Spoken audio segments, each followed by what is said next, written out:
আসসালামু আলাইকুম। আজকে আমরা আপনাদের জন্য নিয়ে হাজির হলাম চট্টগ্রাম চন্দ্রনাথ পাহাড় সম্পর্কে বলার জন্য।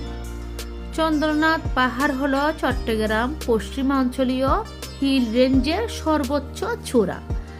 চট্টগ্রাম পশ্চিমাঞ্চলীয় হিল রেঞ্জ হিমালয় হতে বিচ্ছিন্ন হিমালয়ের পূর্বাঞ্চলীয় অংশ।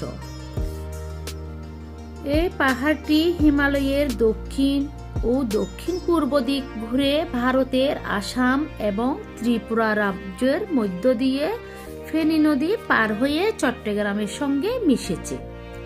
চট্টগ্রাম অংশে ফেনী নদী থেকে চট্টগ্রাম শহর পর্যন্ত এর দৈর্ঘ্য প্রায় 70 মিটার।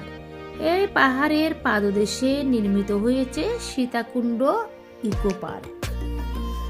প্রায় 1-1.5 ঘন্টা ট্রেকের পর দেখা মিলবে শ্রী শ্রী বিরূপাক্ষ মন্দিরের। প্রতি বছর এই মন্দিরে শিবরাত্রির পূজা হয়।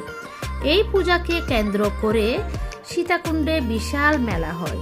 সীতাকুণ্ড চন্দ্রনাথ পাহাড় এলাকায় বসবাসরত কিছু হিন্দু ধর্মাবলম্বীরা প্রতি বছর বাংলা ফাল্গুন মাসে বড় ধরনের একটি মেলার আয়োজন করে থাকেন।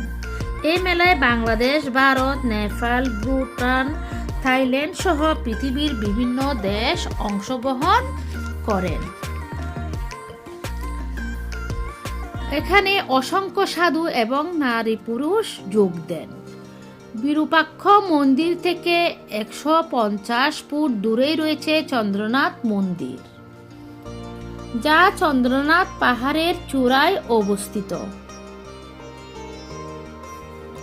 এই 150 ফুট রাস্তার প্রায় 100 ফুটই আপনাকে উঠতে হবে খাড়া পাহাড় বেয়ে, যেখানে নিজেকে সামলে রাখা অনেক কষ্টকর।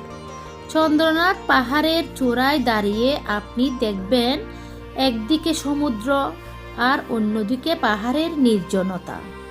মুগ্ধতা ছড়িয়ে আছে উঁচু নিচু পাহাড়ের সবুজ গাছপালার দিকে। প্রশান্তি মন জুড়িয়ে যাবে।